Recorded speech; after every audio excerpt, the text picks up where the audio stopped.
तो मैंने बताया था आपको कि इतिहास क्या है। इतिहास मनुष्य के वो कार्य हैं, ठीक है, जो वो पहले कर चुका है, उसके बारे में हम अब पढ़ते हैं। मनुष्य के क्रियाकलाप जो पहले हो चुके हैं उसको क्या बोलते हैं, इतिहास। ठीक। अब इतिहास के कई टाइप होते हैं, तो 3 टाइप के होते हैं इतिहास। एक होता है प्रागैतिहास, प्रागैतिहासिक काल या प्रागैतिहास। इसमें क्या होता है कि इतिहास के पहले का है, मीन्स इस टाइम पे आपको पुरातात्विक साक्ष्य तो मिलते हैं लेकिन साहित्यिक साक्ष्य नहीं मिलते हैं। अब पुरातात्विक साक्ष्य क्या है? पुरातात्विक साक्ष्य वो होते हैं कि जो जैसे आपको हड्डी मिल गई, शव मिल गया, पत्थर मिल गया, मूर्ति मिल गई, मोहर मिल गई, जो आपको फिजिकली रूप में मिले चीजें वस्तुएं या मनुष्य की हड्डियों इनके रूप में मिले, वो हो गए पुरातात्विक साक्ष्य जो खुदाई से मिलते हैं। दूसरे साक्ष्य होते हैं साहित्यिक, जिसको बोलते हैं लिखित। लिखित साक्ष्य अगर मिले तो उससे भी जानकारी मिलती है कि इस टाइम कौन नाम का क्या राजा था, कौन से युद्ध लड़े गए। तो दूसरे होते हैं लिखित साक्ष्य। तो जो प्रागैतिहासिक काल होता है उसमें आपको साक्ष्य कौन से मिलते हैं? केवल और केवल पुरातात्विक साक्ष्य। दूसरा होता है आद्य ऐतिहासिक काल। आद्य ऐतिहासिक काल है ना। इस काल में क्या होता है? इस काल में आपके साक्ष्य तो दोनों होते हैं, पुरातात्विक भी होते हैं और दूसरा साहित्यिक भी होते हैं। लेकिन क्या होता है, साहित्यिक साक्ष्य में जो लिपि होती है वो पढ़ी नहीं जा सकती, तो इसको बोलते हैं आद्य ऐतिहासिक काल, मतलब आधा ऐतिहासिक काल। तीसरा होता है ऐतिहासिक काल। ऐतिहासिक काल में क्या होता है? ऐतिहासिक काल में होता है कि आपके पास दोनों साक्ष्य होते हैं और दोनों पढ़े जा सके, उसको बोलते हैं ऐतिहासिक काल। वही इतिहास हम लोग पढ़ते हैं। तो सबसे पहले शुरू करते हैं प्राग ऐतिहासिक काल से या पुरा पाषाण काल से। तो ये पाषाण काल होता है, पाषाण काल। इसके 3 भाग होते हैं, पुरा पाषाण काल, मध्य पाषाण काल, नव पाषाण काल।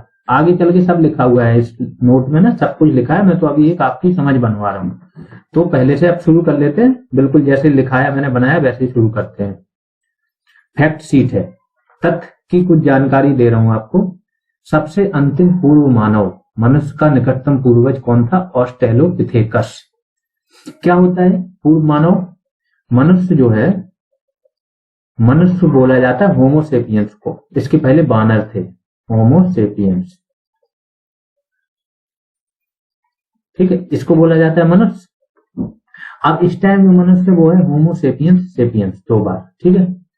उसके पहले जो था वो बानर थे। तो बानर को क्या बोला जाता है? बानर का जो मनुष्य का आखिरी पूर्वज था, ठीक है। इसके बाद मनुष्य आ गए। मनुष्य का जो आखिरी पूर्वज था, निकटतम पूर्वज था, वो था ऑस्ट्रेलोपिथेकस। ये बानर थे। इसके बाद ही आपके होमो इरेक्टस और इसके बाद होमोसेपियंस और होमोसेपियंस सेपियंस आए। ये मनुष्य हैं जो सेपियंस जिसमें लग रहा है, ठीक। अगला फैक्ट है शिवालिक पहाड़ियों में पोतबार के पठार। ये पाकिस्तान में पाया जाता है। शिवालिक पहाड़ी पाकिस्तान में पाई जाती है, पोतबार का पठार भी पाया जाता है। से मानव खोपड़ियों को रामापिथेकस या शिवापिथेकस कहा जाता था। यहाँ से जो मानव खोपड़ियां मिली हैं इसको रामापिथेकस या शिवापिथेकस कहा जाता था, ठीक है। तीसरा फैक्ट है 1992 में एमपी के हथनौरा, एमपी में एक हथनौरा करके क्षेत्र है, वहां से होमो इरेक्टस की खोपड़ी मिली है। होमो इरेक्टस मैंने बताया था, ये जिसमें होमो लग गया आपका, वहां से समझो मानव शुरू होगा। उसके पहले बानर थे। तो होमो इरेक्टस क्या था? इरेक्टस मतलब जो खड़े होकर चलने वाला पहला मनुष्य था, वो होमो इरेक्टस ही था। इसके पहले क्या करते थे? 4 पैरों पर चलता था इंसान। फिर धीमे धीमे 2 पैर से चलने लगा, वो आगे चल के 2 हाथ बन गए। अब चलते हैं हम लोग आगे। अब जैसा कि मैंने बताया था ऊपर, तो ये केवल फैक्ट थे जो आते हैं। ये फैक्ट मैंने इसलिए डाल दी कि कभी कभी ये फैक्ट पूछ देते हैं किसी भी प्रीलिम्स में या एमसीक्यूज वाले क्वेश्चन में।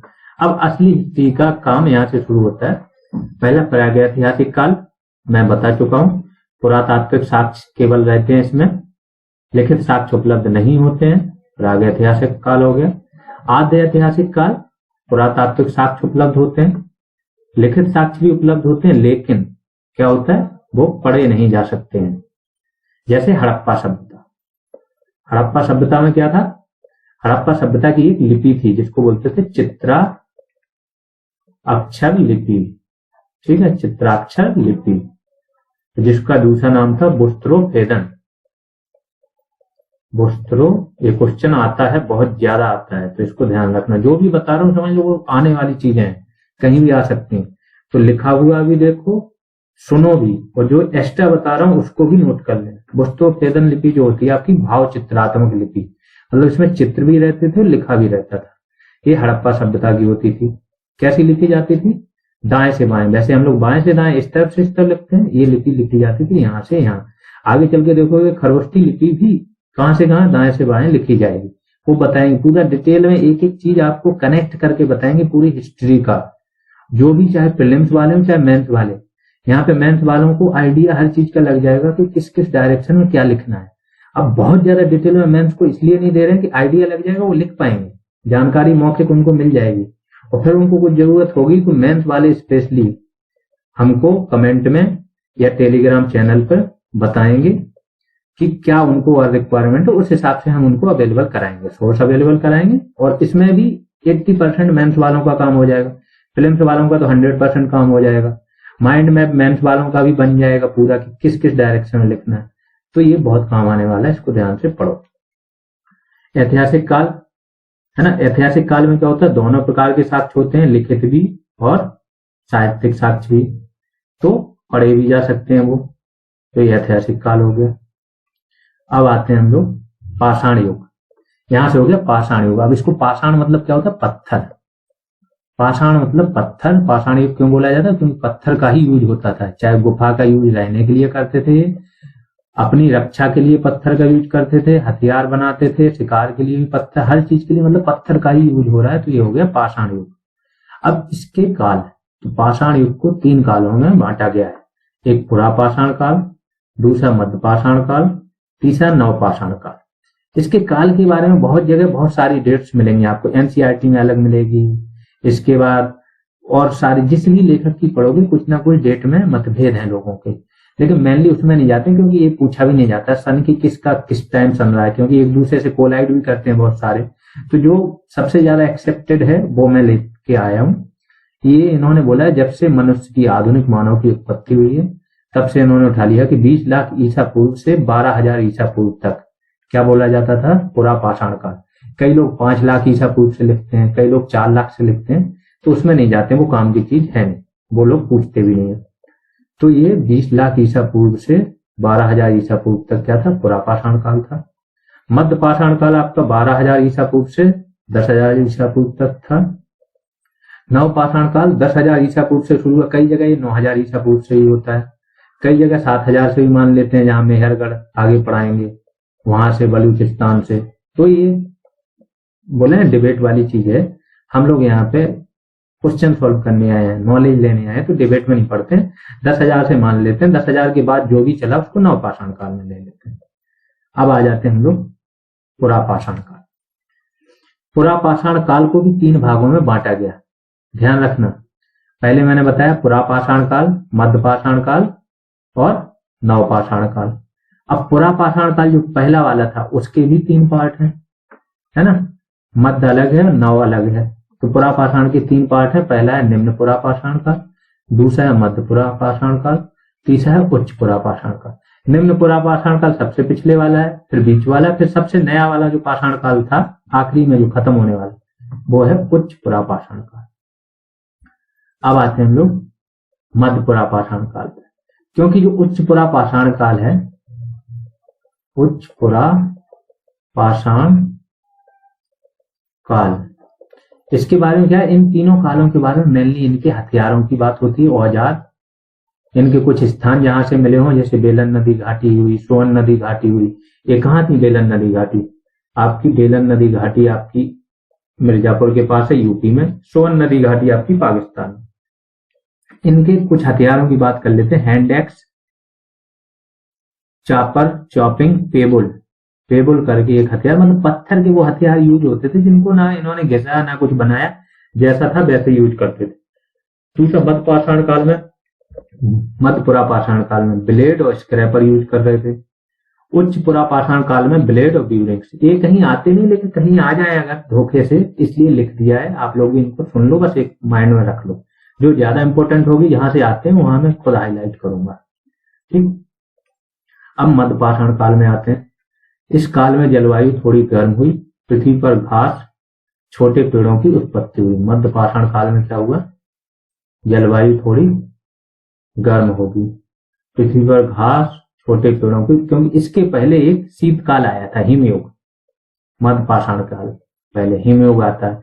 हिमयुग आता है तो सब कुछ खत्म होने लगता है, छोटे छोटे जीव ही बचते हैं। इसके बाद फिर से शुरुआत होती है, जलवायु गर्म होती है, छोटे छोटे घास पेड़ पौधों की उत्पत्ति होगी। तो अब इसको मध्यपाषाण क्यों बोलते हैं, इसका इंग्लिश होता है माइक्रोलिथ, क्योंकि यहाँ पे बहुत छोटे छोटे पाषाण उपकरणों का उपयोग होने लगेगा, है ना। छोटे छोटे पाषाण उपकरणों का यूज होगा तो उससे क्या होगा, ये फेंक के मारेंगे। फेंक के मारने वालों को बोलते हैं प्रक्षेपास्त्र। प्रक्षेपास्त्र मतलब मिसाइल तकनीक का विकास यहीं से ही माना जाता है, जो चीज यहाँ से फेंकी वो सामने पहुंच जाए। प्रक्षेपास्त्र तकनीक का मछली पकड़ने का, यहाँ शिकार करने का हो जाएगा शुरुआत। पक्षियों को मारने लगेंगे, क्योंकि छोटे छोटे पत्थर चलाने लगेंगे तो पक्षियों को मारने की शुरुआत हो जाएगी। तो इस प्रकार से मध्यपाषाण काल में ये सारी चीजें होती हैं। अब मध्यपाषाण काल के कुछ स्थलों की बात कर लेते हैं। चौपानी मांडो बहुत फेमस स्थल है आपका, यूपी में है, प्रतापगढ़ और इलाहाबाद के आसपास के क्षेत्र हैं चारों। तो चौपानी मांडो झोपड़ी तथा युद्ध का प्राचीनतम साक्ष्य यहाँ से मिला है। झोपड़ी का भी प्राचीनतम साक्ष्य मिला है और युद्ध का। दूसरा है सराय नहर राय। सराय नहर राय से क्या मिला है, हत्या का प्राचीनतम साक्ष्य मिला है और युद्ध का भी मिला है यहाँ से भी। तीसरा है महादहा। महादहा ये प्रतापगढ़ में है, दमदमा भी प्रतापगढ़ में। महादहा से क्या मिला है, हड्डियों का आभूषण और सती प्रथा के साक्ष्य मिले हैं महादहा से। दमदमा से क्या मिला है, सिलवट्टा तथा सामूहिक चूल्हा। ये क्वेश्चन पूछ लेते हैं कि इस चीज के साक्ष्य कहाँ से मिले हैं, उसके कहाँ। अब छोटे एग्जामों में ये नहीं पूछते हैं, टीसीएस यूपीटीसीएस हो गया, कभी कभी यूपीएससी में डायरेक्ट यहाँ से क्वेश्चन आपका बनता है, ठीक है। अब आगे आते हैं, इसके और स्थान है कुछ। भीमबेटका करके स्थान है, ये कहाँ पड़ता है आप लोग को पता है, एमपी में। तीनों स्थान एमपी में, मैंने ऊपर ही हाईलाइटेड कर दी। भीमबेटका में क्या है, मध्यपाषाण काल के आखिरी चरण की दीवारों पर चित्रकारी के साक्ष्य मिले हैं। भीमबेटका की गुफाओं में जो दीवारें हैं वहां पर शिकार के साक्ष्य मिलेंगे आपको, नृत्य के साक्ष्य मिलेंगे, है ना। सामूहिक रूप से लोग शिकार कर रहे हैं। तो ये सारी चित्रकारी कब हुई है, मध्यपाषाण काल के अंत में। आदमगढ़ और बागोर दो स्थान है, ये एमपी में है आपका और ये राजस्थान में है। तो यहाँ पे क्या मिला है, पशुपालन के सबसे प्राचीनतम साक्ष्य। सबसे पहला जानवर क्या था, कुत्ता, जिसको इन्होंने पाला था। ये डायरेक्ट क्वेश्चन आ जाता है। तो पशुपालन का प्राचीनतम साक्ष्य कहाँ से मिला, आदमगढ़ से और बागोर से। अब थोड़ा मेंस वालों के हिसाब से हो जाएगा काम इनका, जीवन यापन क्या था। इसको मेंस वाले जो भी मेंस लिखना है या जिनको भी आइडिया लगाना है वो ध्यान से सुन लें कि जीवन यापन में आपका क्या क्या आ जाता है। तो जो साक्ष्य मिले हैं उनसे हम अनुमान लगाते हैं कि ए टाइप का साक्ष्य सिलवट्टा मिला है। इसका मतलब ये लोग क्या करते थे, चटनी बना के उसको पीस के भोजन को खाते थे। आपका है तो मतलब पका के खाएंगे, है ना। सामूहिक चूल्हा मिलेगा तो उसको क्या करेंगे, सामूहिक चूल्हे के साक्ष्य कहाँ से मिलेंगे आपको, दमदमा से सिलवट्टा और सामूहिक चूल्हा मिला है। तो सामूहिक चूल्हा मिला मतलब सब साथ में मिलकर रहते थे, ये हो गया। कृत्रिम आवास मतलब धीमे धीमे, अभी तक ये लोग गुफाओं में रह रहे थे। अभी तक कहाँ रह रहे थे, गुफाओं में। अब इन्होंने क्या किया, पत्थरों के कृत्रिम आवास बनाने शुरू कर दिए। इस तरीके जो पत्थर टूटे उटे होते हैं उनके तो कृत्रिम आवास के भी साक्ष्य मिलने शुरू हो गए। अंतिम संस्कार के समाधान करते थे ये लोग, जला देते थे शव को और दफनाते भी थे। तो दोनों प्रकार के साक्ष्य मिले हैं यहाँ पे, ठीक है। तो अंतिम संस्कार के भी साक्ष्य मिले। चित्रकला मैंने बताई, भीमबेटका की गुफाओं में चित्रकला के साक्ष्य मिले। तो ये तो हो गया आपका पुरापाषाण काल और मध्यपाषाण काल खत्म। आगे आते हैं नवपाषाण काल। ये सबसे इंपॉर्टेंट है। क्यों है नवपाषाण काल को क्रांति का काल बोला जाता है, क्यों बोला जाता है क्रांति का काल, क्रांति का काल। क्रांति किसे कहते हैं पहले तो ये बताओ। क्रांति बोलते हैं जब किसी काल में आमूलचूल परिवर्तन आ जाए, मतलब एकदम बहुत खतरनाक परिवर्तन आ जाए, इधर से उधर चीजें पलट जाए, उसको बोलते हैं क्रांति का काल। ये अभी तक 3 बार हुआ है मानते हैं अभी आधुनिक काल में, कि पहली क्रांति औद्योगिक क्रांति, फिर दूसरी औद्योगिक क्रांति, तीसरी। अब बात होती है इंडस्ट्री 4.0 की। तो क्यों होती है, चौथी औद्योगिक क्रांति की बात हो रही है जिसमें 5G 6G ये सब लेके आएंगे, है ना।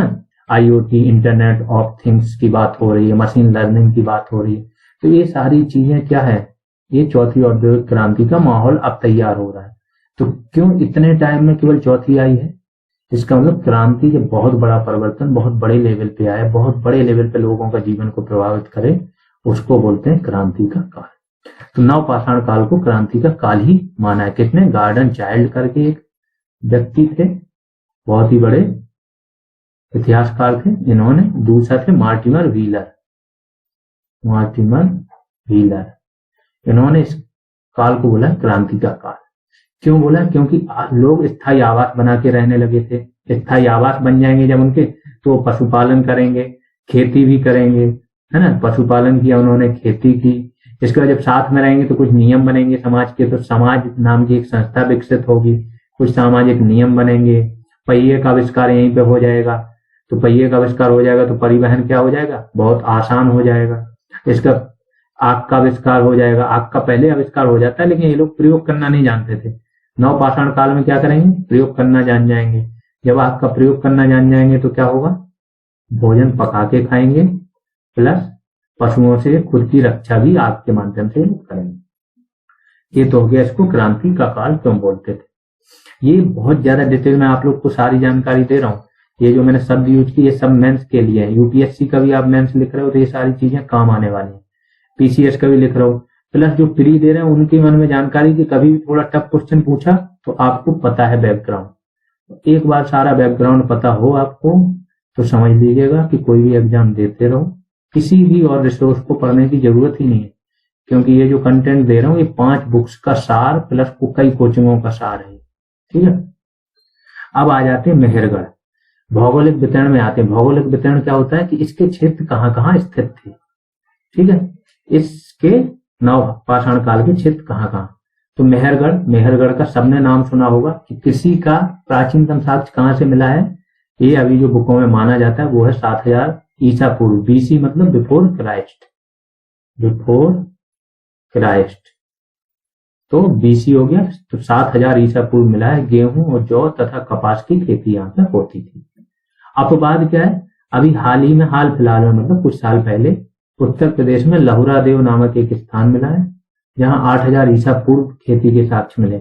लेकिन अभी इसको माना नहीं जाता है, किताबों में ऑप्शन नहीं मिलता है, किताबों में अधिकतर मेहरगढ़ ही मिलेगा, तो कंफ्यूज नहीं होने का भी। ठीक है, अब कश्मीर में इसके स्थान बता रहा हूँ कि नवपाषाण काल के स्थान कहाँ कहाँ मिले हैं। तो पहला बता दिए मेहरगढ़, दूसरा कश्मीर में 2 स्थान मिले हैं, एक बुर्जहोम, दूसरा गुप्त कराल। ठीक है, तो बुर्जहोम में क्या हुआ, गर्तावास भी मिले हैं और मानव के साथ कुत्ते को दफनाने के साक्ष्य भी मिले। दूसरा स्थान मैंने क्या बताया, गुप्त कराल, ये स्थान भी था यहाँ पे। तीसरा स्थान कोल्डीवा कहाँ है, उत्तर प्रदेश में। यहाँ से क्या मिला है, चावल का प्राचीनतम साक्ष्य मिला है। कोल्डीवा से चावल की खेती का प्राचीनतम साक्ष्य। चौथा है चिरांद और सेनुआर, ये दोनों स्थान बिहार में है। यहाँ से एक तो चना तथा मूंग की खेती के साक्ष्य मिले हैं, दूसरा हड्डी की बड़ी मात्रा में उपकरण यहाँ से मिले हैं। कहाँ से, चिरांद और सेनुआर से। ये 5वां स्थान आपका है ब्रह्मगिरी, ये दक्षिण में पाया जाता है, दक्षिण भारत में। यहाँ से रागी की खेती की और चावल की खेती के साक्ष्य मिले। मतलब अगर पूछा जाए दक्षिण भारत में सर्वप्रथम रागी तथा चावल की खेती के साक्ष्य कहाँ से मिले, तो वो आपका आ जाएगा ब्रह्मगिरी। ठीक है, बाकी और भी स्थान मिले हैं, राजस्थान से भी मिले हैं, गुजरात से भी मिले हैं, कर्नाटका से भी मिले हैं, आंध्र प्रदेश से भी मिले हैं, पिपली फलवार। ठीक है, तो ये सारे स्थान जो आपसे को मिले हैं ये भी इंपॉर्टेंट है, बट जो मेन थे मैंने सारे बता दिए। ये सारे नवपाषाण कालीन स्थल हैं। कौन से, नवपाषाण कालीन स्थल। इन सारों को, इनसे डायरेक्ट क्वेश्चन पूछा जाता है, खासतौर से जो मेहरगढ़ है वहां से आपका डायरेक्ट आ जाएगा चिरांद, सेनुआर, कोल्डीवा, बुर्जहोम, गर्तावास, ये सारे आ जाएंगे। अब हल्का सा इसके बारे में थोड़ा सा मेंस स्पेसिफिक जानकारी ले लेते हैं, जो मैं पहले बता चुका हूँ। जीवन यापन है इनका, किस टाइप का जीवन यापन था। तो क्रांति का काल बोलते हैं इसको, बता चुका हूँ। क्रांति का काल क्यों, क्योंकि स्थायी आवास बना के रहने लगेगा। घर मतलब उसके स्थायी हो जाएंगे। अभी तक क्या कर रहा था, जा रहा था, जहां जाता था वहीं शिकार करके इकट्ठा करता था। जब वो भोजन खत्म हो जाए, शिकार खत्म, अगली जगह मूव कर जाता था, अगली जगह चला जाता था। अब ऐसा नहीं है, स्थायी आवास बना के रह रहा है वो, पशुपालन कर रहा है, खेती भी कर रहा है, मिट्टी के बर्तनों का भी यूज कर रहा है, सामाजिक कुछ नियम बन गए। जब आसपास लोग रहते हैं वहां से क्या होता है, कुछ नियम बना लेते हैं, उसी को बोलते हैं सामाजिक नियम। जब वो नियम और धीमे धीमे परंपराएं बन जाती हैं, कठोर होते जाते हैं, तो वही धर्म का हिस्सा बन जाते हैं। तो इस तरीके से धर्म के विकास की आरंभिक अवस्था भी यहाँ से शुरू हो जाएगी। ठीक है, अब आते हैं कुछ नोट में। कुछ एक फैक्ट है जो डायरेक्ट पूछा जाता है, तो वो मैंने नोट्स करके डाल दिए, उसको ध्यान से पढ़ लो। 1863 में क्या था, रॉबर्ट ब्रसफुट नामक एक अधिकारी थे, अंग्रेज अधिकारी। इनको तमिलनाडु के पल्लवरम, ये कहाँ पाया जाता है स्थान, तमिलनाडु में, तमिलनाडु के पल्लवरम से प्रथम साक्ष्य मिला है। ठीक है, यहाँ से नवपाषाण काल का इनको प्रथम साक्ष्य मिला था तमिलनाडु के पल्लवरम से। इस काल में धातु के प्रयोग के साक्ष्य नहीं मिले, मतलब कोई भी धातु अभी प्रयोग नहीं हो रही है। आगे चल के जो पहली धातु प्रयोग होगी वो होगी आपका तांबा। पहला पशुपालन मैंने बताया, पहला पशु जो पाला जाएगा वो होगा कुत्ता। तो इनको ध्यान रखना, ये डायरेक्ट क्वेश्चन आते हैं। धातु के प्रयोग के साक्ष्य नहीं मिले हैं। अलेक्जेंडर कनिंघम को भारतीय पुरातत्व विभाग का जनक बोला जाता है, क्योंकि पहला ही archaeological survey of India ASI का पहला जो अध्यक्ष था वो यही बंदा था, अलेक्जेंडर कनिंघम। और इसी के ही उसमें अध्यक्षता में कई सारी खोजें हुई थी, बोध गया की खोज इसी की अध्यक्षता में हुई थी, और बहुत सारी चीजों की खोज हुई थी। तो ये बंदा बहुत इंपॉर्टेंट बंदा, इसको बोला जाता है पुरातत्व विभाग का जनक। तो अभी इसके लिए इतना ही। इसमें अगला जो टॉपिक पढ़ाएंगे वो होगी हड़प्पा सभ्यता, वो थोड़ा और ज्यादा इंपॉर्टेंट हो जाता है, उसको पूरा डिटेल में आपको बताएंगे। फिर उसके बाद अगला आ जाएगा वो वैदिक युग। ऐसे ही करके आपके एक एक वीडियो में एक एक टॉपिक कंप्लीट कराएंगे। टोटल 16 से 17 टॉपिक हैं। आपका एक वीडियो जब पूरा कंप्लीट होगा, PDF होगी, सारा पढ़ लेना, कुछ भी नहीं बचेगा।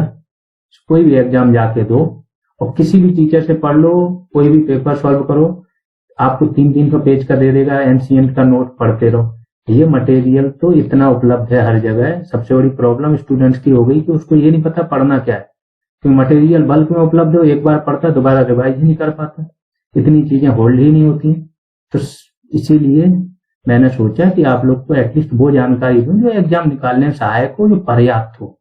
ऐसा नहीं कि कोई भी कहीं पे आके लेवल कर रहा है और बैठ के चैनल खोल लिया है, लाखों में सब्सक्राइबर, आप कुछ भी दे रहा है। PDF बना के आपको कॉपी पेस्ट मार के PDF बनाई उन्होंने और डाल दी, लो मटेरियल लो, पेड कोर्स लो, ये है ना। कुछ नहीं हो रहा है, क्योंकि लाखों स्टूडेंट लेते हैं। जब 300 पेज एक सब्जेक्ट का वो पढ़ेगा कोई बंदा, वो भी सीधा वन लाइनर से फैक्ट, तो कहाँ से होल्ड कर पाएगा। उसको या तो बैकग्राउंड जानकारी हो, लेकिन बैकग्राउंड जानकारी आपके टीचरों को ही नहीं है, तो वो क्या देंगे, है ना।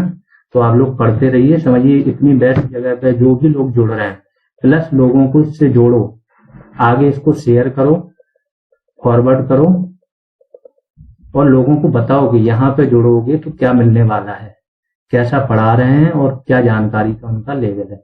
ये सारी चीजें उनको बताओ, इससे कि ज्यादा सब्सक्राइब बढ़ेंगे तो हमको भी एक मोटिवेशन मिलेगा कि हम जो कंटेंट दे रहे हैं, मेहनत कर रहे हैं, वो सही जगह पहुंच रही। तो थैंक यू। यहाँ पर आपकी आज की क्लास समाप्त होती है। ये हमारे 2 बैचेज चल रहे हैं, एक चल रहा है BPO का पेड बैच और दूसरा चल रहा है जूनियर असिस्टेंट का पेड बैच। इसमें आपको BPO के पेड बैच में क्या मिल जाएगा, पंचायती राज पर सारी वीडियो क्लासेज मिल जाएंगी और उनकी PDF आपको सिंगल PDF में मिल जाएगी 346 पेजेज की। सिंगल PDF आपको कंप्यूटर की मिल जाएगी 280 पेजेज की। टॉपिक वाइज MCQs टेस्ट मिल जाएंगे, बहुत इंपॉर्टेंट है। सोचो कि ये सारे जितना भी आपका कंटेंट है, इसको हमने थ्योरी फॉर्म में कवर करा दिया, फिर वो सारा कंटेंट आपका किस में आ गया, MCQs फॉर्मेट में, प्लस और भी MCQs आ गए जो मार्केट में कहीं पर भी थे, वो यहाँ पर आपको मिल जाएंगे। टोटल हमने 12 टॉपिक्स में पूरा पंचायती राज डिवाइड किया था। हर टॉपिक पर एक टेस्ट है और हर टेस्ट में आपके 150 से 200 क्वेश्चन हैं। तो ये आपका कहीं से फिर बाहर रहता ही नहीं है कोई क्वेश्चन, यहाँ से आपका 2 तरीके से कवर हो जाएगा, एक थ्योरी क्लासेज और दूसरा topic wise MCQs test. 12 test तो ये हैं, प्लस 15 टेस्ट फेज 1 में हुए थे, उसमें भी सब में किसी में 100 क्वेश्चन है मिनिमम, किसी में 150। तो टोटल 27 टेस्ट आपको पंचायती राज पर मिल जाएंगे। इसके बाद कंप्यूटर पर भी आपको टॉपिक वाइज MCQ टेस्ट मिल जाएंगे 12, हर टॉपिक पर एक। वैल्यू एडिशन क्लासेज मिल जाएंगी, इनकी PDF मिल जाएंगी। ठीक है, वैल्यू एडिशन पे हमने क्या किया, पंचायती राज पर वैल्यू एडिशन मीन्स वो कंटेंट जो क्लासेज और टॉपिक वाइज MCQ से बाहर का था, किसी भी बुक में था, तो पंचायती राज पर भी है वो आपका। इसके बाद स्कीम्स पर भी है, सेंट्रल गवर्नमेंट की पे स्कीम्स पर है, प्लस यूपी गवर्नमेंट की स्कीम्स पर है। वो सारी चीज़ें मिल जाएंगी आपको। यूपी स्पेशल वीडियो क्लासेज और पीडीएफ मिल जाएंगी। टास्क करने का आपको मौका मिलता है। टास्क करते हो तो एक तो आप खुद परफॉर्म करते हो, आपकी एक आदत डेवलप होती है, प्लस उससे आपको मौका मिलता है सुपर ग्रुप में जाने का। इसके बाद रेगुलर ग्रुप कॉल होती रहती है, तो आपके जो भी डाउट्स होते हैं, क्वेरीज होती है, स्ट्रेटजी होती है, वो आपको मिलती रहती है। ठीक है। फीस 299 है। पेटीएम, फ़ोनपे, गूगल पे कुछ भी कर सकते हो, इस नंबर पर करना है। नेम ये चेक कर लेना। इसके बाद टेलीग्राम या व्हाट्सएप में से किसी एक पर आपको भेज देना है, थोड़ा वेट कर लेना है, आप जोड़ दिए जाओगे पेड बैच में। अगर कोई क्वेरी है तो इस नंबर पर आप कांटेक्ट कर सकते हो। सेम बैच हमारा जूनियर असिस्टेंट का भी चल रहा है। यहाँ पे भी आपको सारी पीडीएफ मिल जाएंगी, topic wise MCQ, revision program मिल जाएगा। इसके बाद टास्क मिल जाएंगे, value addition classes, full test और रेगुलर गाइडेंस। यहाँ पे भी सेम सारी चीज़ें हैं। बहुत अच्छा ये बैच चल रहा है। यूपी पीसीएस से ऊपर लेवल का आपको यहाँ पर कंटेंट कराया जा रहा है। ठीक है। बैच फीस 299 ही अब कर दी है सारे स्टूडेंटों की डिमांड पर। फ़ोनपे और पेटीएम कुछ भी इस पर भी कर सकते हो, सेम प्रोसेस है जो बीपीओ का था। इस नंबर पर पे करना है और ये नेम चेक कर लेना है, स्क्रीनशॉट यहाँ भेज देना। चलिए अभी के लिए इतना ही। आप लोग शेयर और सब्सक्राइब जरूर करते रहें। अभी के लिए इतना ही, धन्यवाद।